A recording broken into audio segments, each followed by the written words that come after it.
நமக்கு குழம்பு ரெடி ஆகிடும். இப்போ இன்னொரு கொதி வந்துடட்டும், மேலே மூடி போட்டுருங்க. இப்போ நம்ம வீட்டில் போட்ட வடகத்தை காட்ட போகிறோம். இந்த வடகத்தை தான் நம்ம அந்த குழம்புல தாளிக்க போகிறோம். எடுத்து காட்டுங்க. பாருங்கள், எள்ளு உருண்டை மாதிரி இருக்குது. இதெல்லாம் நம்ம வீட்டில் போட்ட வடகங்கள். வடகம் வந்து எப்படி போடுறதுன்னு ஒரு வீடியோ போட்டிருப்போம், அந்த லிங்க் நான் உங்களுக்கு தரேன்.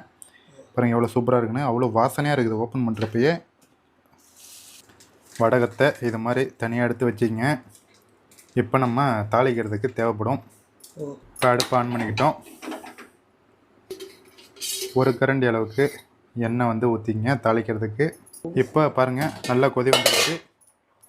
இப்போ நம்ம இதை தாளிச்சிடலாம் வடகத்தை. அதுக்கு முன்னாடி இதை கிண்டி விட்டுங்க. சூப்பராக வாசனை செம்மையாக வந்துட்டுருக்கு. குழம்பு மணத்துக்காளி கீரை குழம்பு நம்ம உடம்புக்கு ரொம்ப நல்லது. குளிர்ச்சியான ஒரு கீரை. உடல் சூடு உள்ளவர்கள்